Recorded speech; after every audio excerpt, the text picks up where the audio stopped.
Hello everyone. आज के lecture में हम देखेंगे Kepler's law of planetary motion, जो है हमारा ग्रेविटेशन का लेक्चर नंबर 3। तो आज फिर से हम आरएलएस बुक के सीरीज स्टार्ट कर रहे हैं और उसी सीरीज के अंदर हमारा नेक्स्ट पार्ट है।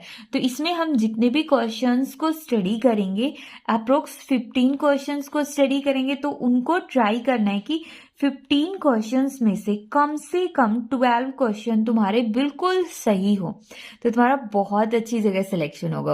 और अगर नहीं हुए तो कोई बात नहीं, उन जो क्वेश्चंस हमारे गलत हुए हैं उनके कॉन्सेप्ट को अच्छे से लर्न करो और सीख लो, फिर नेक्स्ट टाइम बहुत अच्छे से वो क्वेश्चंस हो जाएंगे। ठीक है, तो स्टार्ट करते हैं हमारा फर्स्ट क्वेश्चन। आज का हमारा फर्स्ट क्वेश्चन है, the distance of Neptune and Saturn from the sun are nearly 10⁻13 and 10⁻12 metre. तो इन्होंने डिस्टेंस किसकी दे रखी है? सबसे पहले नेपच्यून की डिस्टेंस दे रखी है फ्रॉम द सन, जो कितनी है? 10⁻13 मीटर।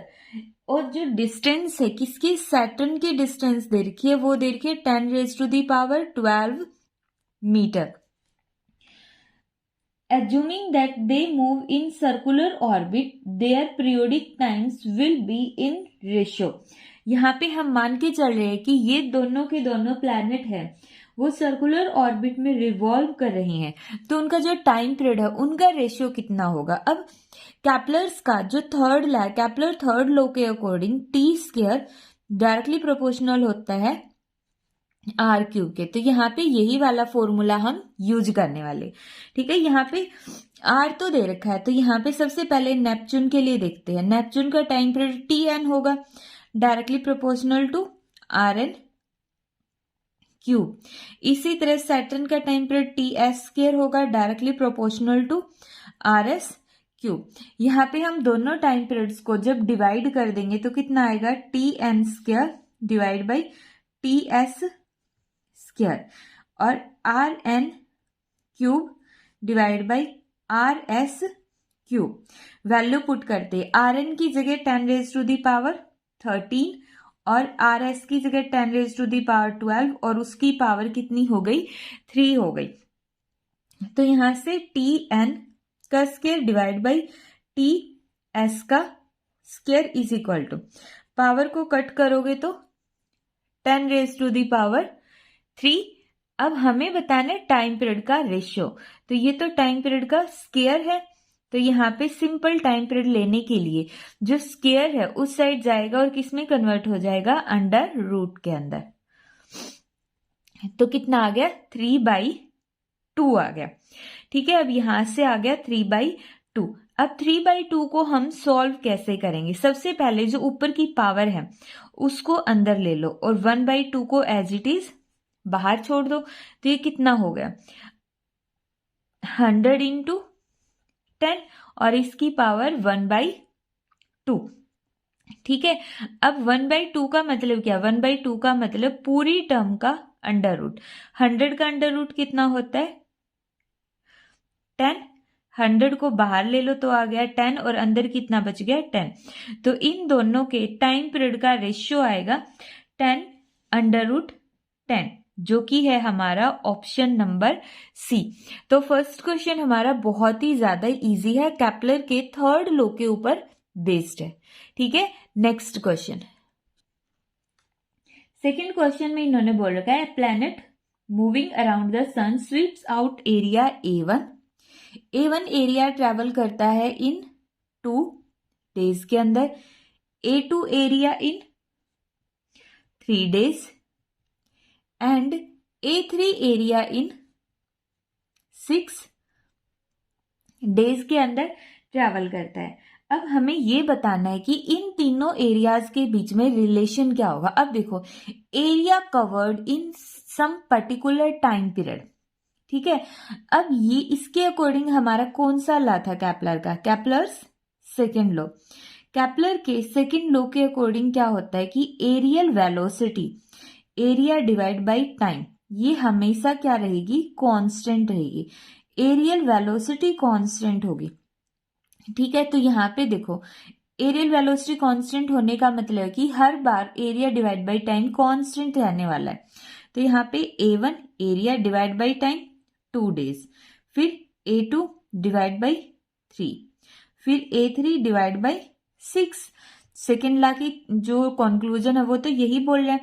अब यहाँ पे ऑप्शन में कोई भी मैच नहीं हो रहा, ऑप्शन में डिनोमिनेटर में कोई भी टर्म है ही नहीं, तो इसके लिए हम क्या करेंगे, सबसे बिगेस्ट टर्म कौन सी है डिनोमिनेटर में, 6 है, तो 6 से मल्टीप्लाई कर दो, कैंसल करो, 3 2 1, तो कितना आ गया, 3A1 2A2 और A3। सिंपल। अब ये हमारा क्या है, ऑप्शन नंबर ए। तो सिंपल सा यहाँ पे कॉन्सेप्ट यूज करना है कि जो केपलर का सेकंड लॉ है, केपलर सेकंड लॉ क्या बोलता है, areal velocity is constant, areal velocity constant है, और ये एरियल वेलोसिटी होती किसके इक्वल है, dA/dt is equal to L divide by 2m। Third question के अंदर इन्होंने देखा है the radius of orbit of a planet is 2 times that of earth. इन्होंने बोल दिया कि radius of planet is 2 times that the radius of earth. The time period of planet is, time period of planet कितना होगा, तो यहाँ पे वही सिंपल सा न्यूटन का केपलर्स थर्ड लॉ। तो सॉल्व करो, TP cube directly proportional to RP cube, और यहाँ पे स्क्वायर, और यहाँ पे कितना आएगा, अर्थ का T², अर्थ की रेडियस का क्यूब। TP निकालना है, दोनों को डिवाइड कर दो, तो TP divide by TE, square को हम कॉमन ले ले, और यहाँ पे RP डिवाइड बाई RE का क्यूब। सिंपल। RP की जगह हम कितना लिख सकते हैं, ट्वाइस ऑफ RE, और RE एज इट इज, और इस पूरी टर्म का क्यूब।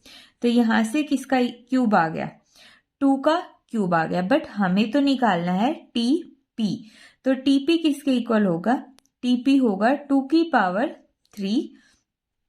जब 2 को हम इस साइड लेके आएंगे, मतलब कुछ ऐसा होगा, 2 को इस साइड लेके आएंगे तो कितना हो जाएगा, 3/2, तो यहाँ पे हो जाएगा 2।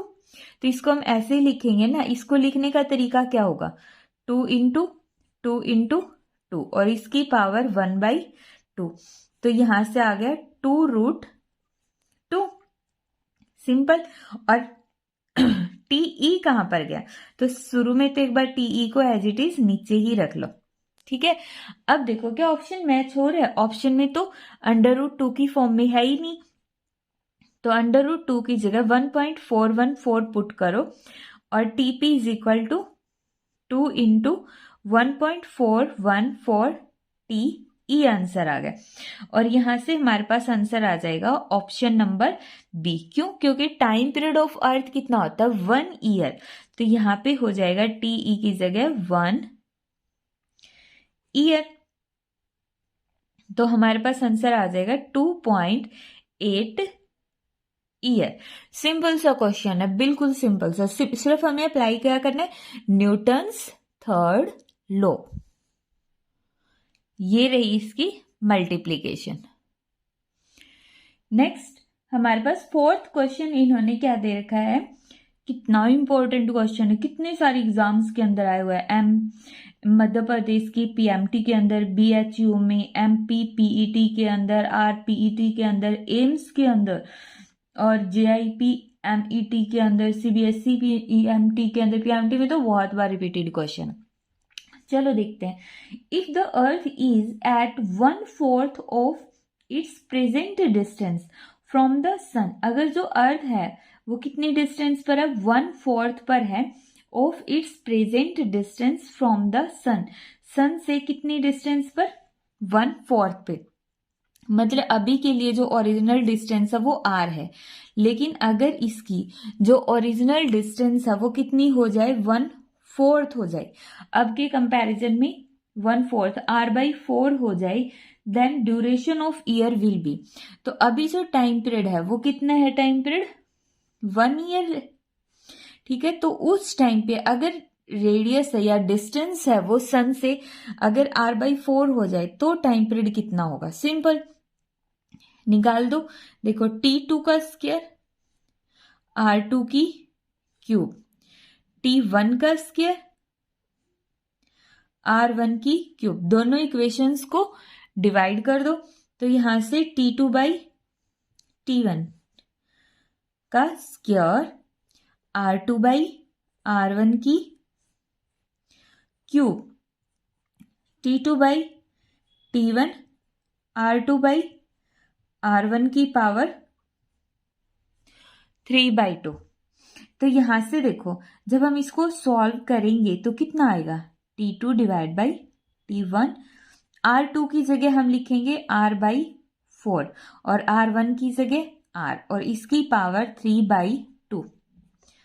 R से R कैंसिल, तो T2/T1, T2 हो गया ये, T2 के क्या था वो, T2 के सोनू की स्वीटी, वटेवर, चलो जो भी था 1/4। अभी इसकी पावर अंडर रूट ले लो पहले, क्योंकि हम अंडर रूट को सॉल्व कर सकते हैं ना, इसलिए हमने अंडर रूट ले लिए, वरना तो तुम अपनी मर्जी से ले सकते हो, जो भी तुम्हें करना है, आंसर आना चाहिए। 1/4 अंडर रूट किसका होगा? 1/2 का, और उसकी पावर कितनी है? 1/3। तो T2 किसके इक्वल आ गया? डायरेक्टली प्रोपोर्शनल आ गया 1/2 की पावर क्यूब, तो कितना हो गया? 8, और T1 को उस तरफ ले जाओ। तो अगर डिस्टेंस हमारी 1/4 टाइम्स हो जाए तो टाइम पीरियड हमारा 1/8 टाइम्स कम हो जाएगा, जितना अब टाइम पीरियड है उसके कंपैरिजन में। तो इसके अकॉर्डिंग हमारा आंसर आ जाएगा option number D. Next question JEE के अंदर आया हुआ क्वेश्चन है 2012 के अंदर। तो इस क्वेश्चन में इन्होंने क्या बोल दिया? The average distance of earth from the sun is L1। Earth और सन के बीच की जो डिस्टेंस है ना वो कितनी है? L1 है। तो R1 मानते हैं हम, तो यहां पे इन्होंने R1 की वैल्यू दे दी L1। फिर इन्होंने बोला है if 1 year of the earth is equal to, जो किसके इक्वल होता है? टाइम T1 के इक्वल। इसमें कितने दिन है? D डेज है। 1 year of another planet whose average distance from the sun is L2। अब हमने एक दूसरा प्लैनेट ले लिया जिसकी जो डिस्टेंस है वो L2 है, तो बताओ उसके टाइम पीरियड के अंदर कितने डेज होंगे? सिंपल सा क्वेश्चन है, कर सकते हैं तो करो। वही T का square directly proportional to R3। सबसे पहले इसको सेकेंड वाले फॉर्मूले के लिए अप्लाई करते हैं, फिर फर्स्ट वाले फॉर्मूले के लिए अप्लाई करते हैं, और फिर दोनों को डिवाइड कर देते हैं। सिंपल सा कॉन्सेप्ट है। फिर T2/T1 की power square directly proportional to R2/R1 की power 3, T2/T1 directly proportional to R2/R1 उसकी पावर 3/2।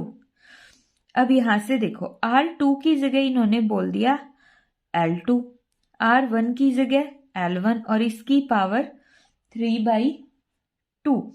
हमें बताना है T2 की वैल्यू, तो T2 is equal to T1। T1 में कितने दिन है? D, L2 divide by L1 और इसकी पावर 3/2 डेज।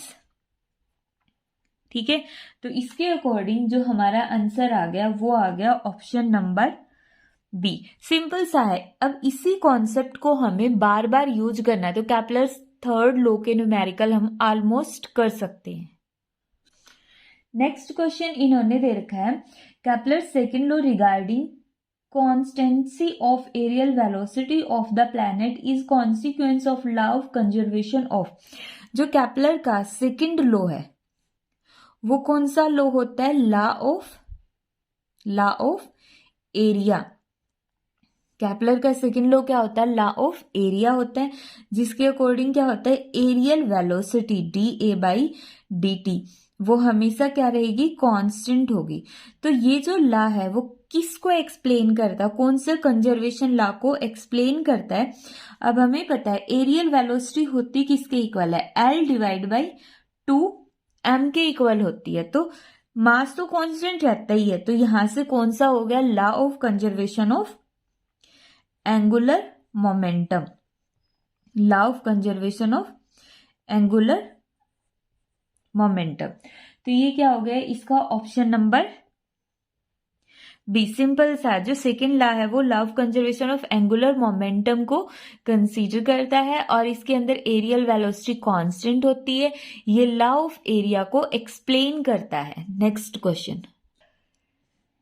क्वेश्चन में इन्होंने बोल रखा है a satellite of mass m is circulating around the earth with the constant angular velocity. उसकी एंगुलर वेलोसिटी कांस्टेंट है। If the radius of orbit is r0 and the mass of earth is m, the angular momentum about the centre of earth is. Centre of earth के about में उसका angular momentum बताओ। Angular momentum का formula क्या होता है, mvr। अब यहां पर देखो इन्होंने जो डिस्टेंस है वो कितनी दे दी, कितनी डिस्टेंस पे ऑर्बिट कर रहा है वो, r0 पे, तो स्मॉल r की जगह r0 ले लो। जो मास है वो स्मॉल m ही दे रखा है। और v, अब वो कांस्टेंट एंगुलर वेलोसिटी के साथ रिवॉल्व कर रहा है इन ए सर्कल, ठीक है, अर्थ के अराउंड में रिवॉल्व कर रहा है वो। तो उसकी जो स्पीड होगी वो कौन सी स्पीड होगी, ऑर्बिटल स्पीड होगी। तो एंगुलर मोमेंटम के अंदर पुट करो m v0 r0। अब ऑप्शन में तो gm कुछ दे रखा है, तो यहाँ पे हमें पता है v0 किसके इक्वल होता है, √g m divide by r की जगह r0।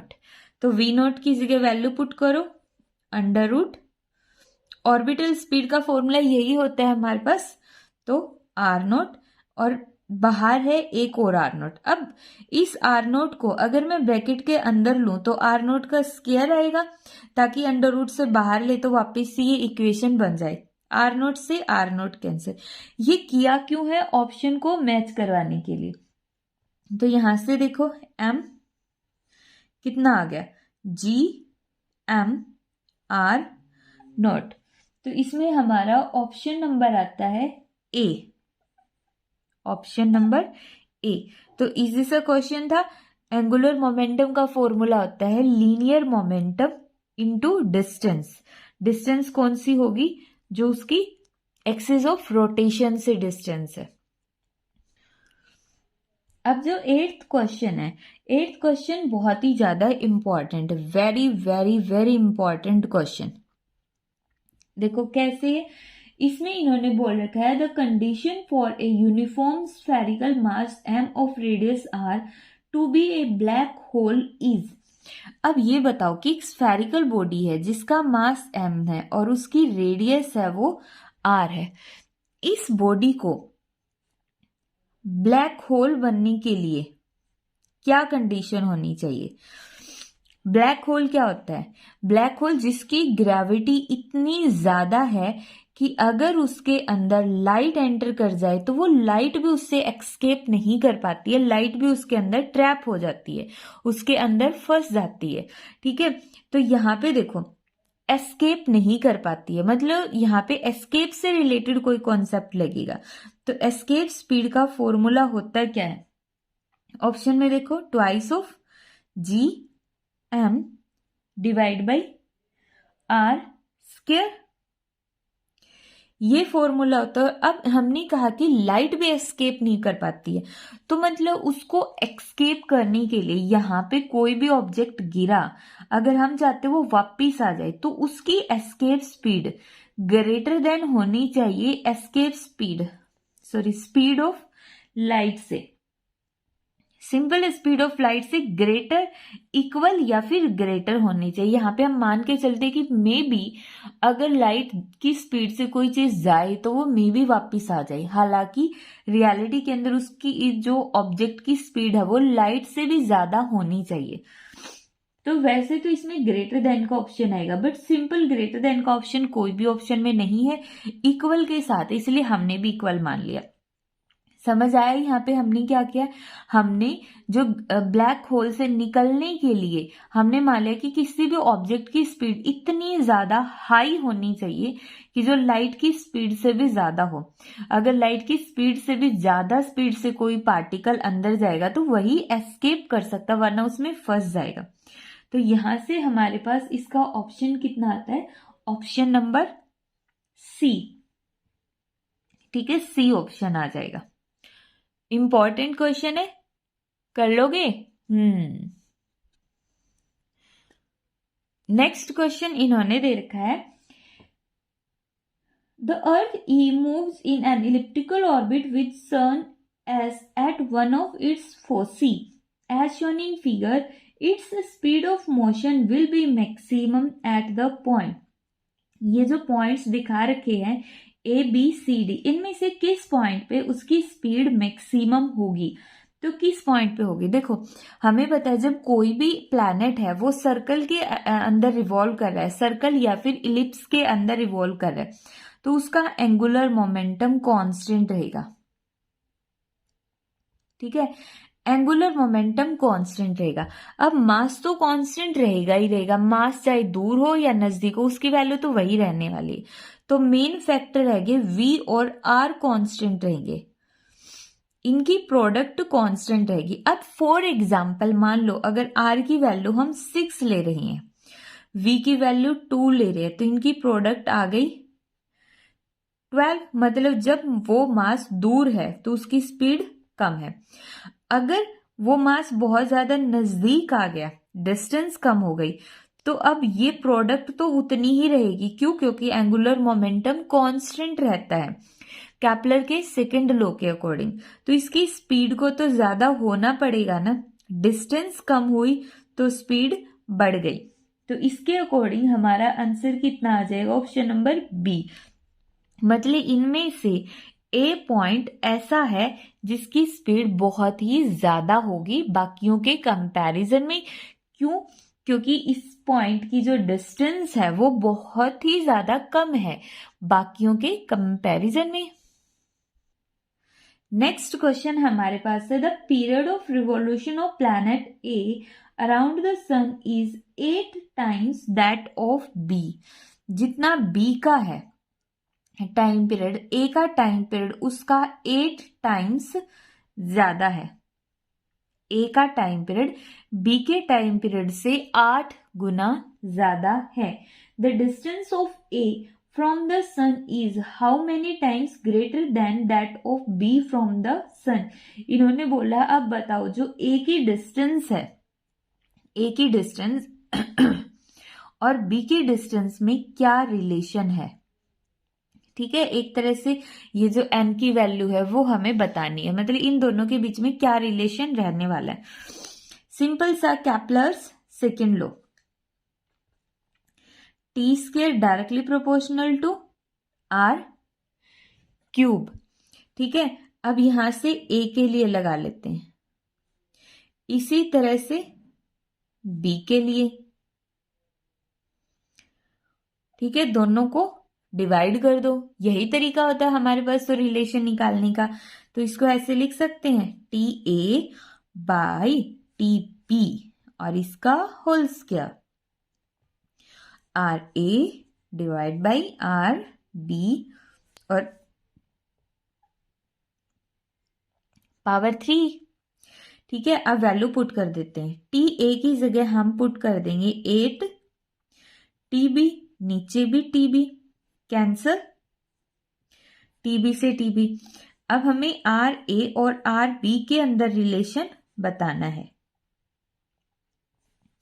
इसकी पावर 3 है, तो यहां से देखो 8 का स्क्वायर और यहां पे जो ये 3 है इस साइड आके क्यूब रूट हो जाएगा, इज इक्वल टू या directly proportional to R A by R B. अब यहां से कितना आएगा, देखो यहां से हमारा जो आंसर है वो कितना आएगा, पहले इसका स्क्वायर कर लो चाहे बेशक से, 8 का स्क्वायर 64, 64 और इसकी पावर 1/3, तो R A divide by R B. तो 64 किसका होता है? क्यूब रूट 4 इंटू 4 इंटू 4, इसकी power 1/3 R A by R B. तो यहां से हमारे पास आंसर आ जाएगा R A divide by R B is equal to 4। तो हमारा आंसर कितना आ गया? Option number C. सिंपल सा क्वेश्चन है। देखो जहां पे भी कैपलर थर्ड लॉ लगेगा वहां पे हमें सिर्फ फॉर्मूले को डिवाइड करना और वहां से चीजों को रीअरेंज करके आंसर निकालना होता है। नेक्स्ट क्वेश्चन है, इजी सा क्वेश्चन है। If the mass of satellite is doubled, अगर उसका इनिशियल मास m है तो उसका जो फाइनल मास है वो कितना हो गया? डबल कर दिया है पहले के कंपैरिजन में। And the time period remains constant, और उसका टाइम पीरियड पहले जितना था उतना ही अब है, टाइम पीरियड सेम रहता है। The ratio of orbit in the two cases will be, जो रेशियो ऑफ ऑर्बिट है मतलब जो ऑर्बिट से उसकी डिस्टेंस है r1 और r2 का रेशियो कितना होगा यहाँ पे। तो अब जो r1 और r2 होता है वो डायरेक्टली डिपेंड करता है टाइम पीरियड के ऊपर, ना कि मास के ऊपर। मास पे तो डिपेंड ही नहीं करता वो सैटेलाइट के, इसलिए रेशियो कितना होगा? 1:1। 1:1 क्यों? क्योंकि दोनों ही टाइम पीरियड क्या है? सेम है। अब अगर मास पे डिपेंड करता तो हम रिलेशन निकालते, बट वो तो सिर्फ टाइम पे डिपेंड करता है। टाइम सेम है, दैट मीन्स उसके ऑर्बिट की जो डिस्टेंस है वो भी सेम है। नेक्स्ट क्वेश्चन में इन्होंने दे रखा है in the solar system which is conserved, कौन सी चीज है वो कंजर्व रहती है? तो ऑब्वियसली हमारी टोटल एनर्जी क्या रहती है? कंजर्व। कैसे? क्या फॉर्मूला होता है टोटल एनर्जी का? देखो जो काइनेटिक एनर्जी है उसका फॉर्मूला होगा Gm divide by twice of R। Potential energy का फॉर्मूला होगा -Gm डिवाइड बाई R। और हमारी जो टोटल एनर्जी है उसका फॉर्मूला कितना होगा? -Gm divide by twice of R। Total energy equal to होती है माइनस ऑफ काइनेटिक एनर्जी के। तो ये जो टोटल एनर्जी है ये हमेशा क्या रहेगी? कंजर्व रहेगी। अगर काइनेटिक एनर्जी इंक्रीज हो रही है तो पोटेंशियल एनर्जी डिक्रीज हो जाएगी। तो मतलब ओवरऑल उसकी टोटल एनर्जी क्या रहेगी? कांस्टेंट रहेगी। नेक्स्ट क्वेश्चन बहुत ही इंटरेस्टिंग है एंड कैपलर के सेकंड लॉ पे बेस्ड है। इसमें इन्होंने बोल रखा है the maximum and minimum distance of a comet from the sun are. Maximum distance कितनी दे दी इन्होंने? 8 इंटू 10⁻12 मीटर। और मिनिमम डिस्टेंस कितनी दे दी? 1.6 into 10⁻12 metre. If its velocity when nearest to the sun, nearest to the sun मतलब जब वो मिनिमम डिस्टेंस पर है तो उसकी जो स्पीड होगी, ठीक है, नियरेस्ट में उसकी स्पीड होगी 60 metre per second. What will be velocity in metre per second when it is farthest, जब वो फार होगा, दूर होगा। अब ऑब्वियसली कोई भी प्लैनेट अगर किसी भी ऑर्बिट में रिवॉल्व कर रहा है तो अकॉर्डिंग टू कैपलर्स लॉ उसका एंगुलर मोमेंटम कंजर्व रहेगा। तो mv1r1 is equal to mv2r2। मास तो चेंज होने से रहा, मास तो हमेशा कांस्टेंट रहता। तो v1 मान लेते मैक्सिमम डिस्टेंस, और v1 कब है? जब हमारी डिस्टेंस अगर मैक्सिमम है, मैक्सिमम डिस्टेंस मतलब जब वो फारदेस्ट होगा, तो वेलोसिटी फारदेस्ट और डिस्टेंस यहाँ पे मैक्सिमम। जब उसकी डिस्टेंस मैक्सिमम होगी तो उसकी वेलोसिटी को हमने क्या बोला? दूर की वेलोसिटी। हमें नहीं पता वो कम होगी या ज्यादा होगी, वैसे तो हमें पता ही है अगर ऑब्जेक्ट की डिस्टेंस ज्यादा है तो वेलोसिटी कम हो जाएगी, बट फिर भी हमने फारदेस्ट बोल दिया। v2 नियरेस्ट वेलोसिटी, और डिस्टेंस कौन सी हो जाएगी, यहाँ पे मिनिमम डिस्टेंस हो जाएगी। यहां से हमें vf निकालना है, तो r मिनिमम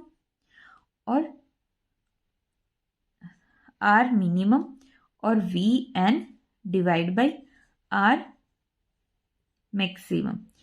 r मिनिमम कितना है 1.6 इंटू 10⁻12, vn कितना है 60, r मैक्सिमम कितना है 8 इंटू 10⁻12। सिंपल, इसको सॉल्व करो, पॉइंट हटा दो तो 10, 2 कैंसर 0, तो आंसर कितना आ गया हमारा 12। तो इसका आंसर कितना आ जाएगा, ऑप्शन नंबर फर्स्ट। मतलब जो फारदेस्ट वेलोसिटी है वो कितनी है 12, और नियरेस्ट वेलोसिटी कितनी है 60 मीटर पर सेकेंड। तो simple law of conservation of momentum हमने यहाँ पे यूज किया है। और आज का हमारा सेकंड लास्ट क्वेश्चन है। इन्होंने बोल रखा है the ratio of distance of 2 planet from the sun is, 2 planet का सन से डिस्टेंस का जो रेशियो है वो कितना 1.38।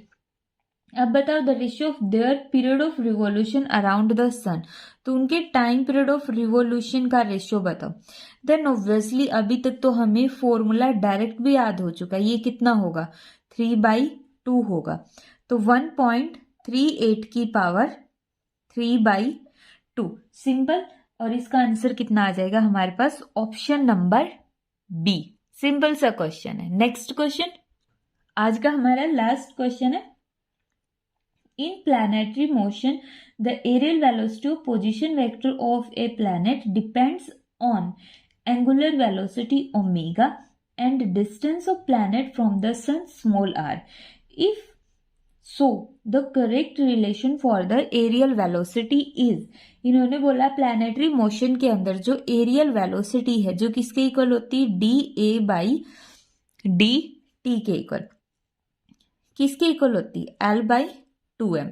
इन्होंने कहा जब वो प्लैनेट है वो रिवॉल्व कर रहा है तो उसकी एंगुलर वेलोसिटी ओमेगा पे डिपेंड करता है और उसकी डिस्टेंस स्मॉल r पे। तो मतलब जो हमें रिलेशन है वो कुछ इन्हीं 2 टर्म्स की फॉर्म में निकालना है।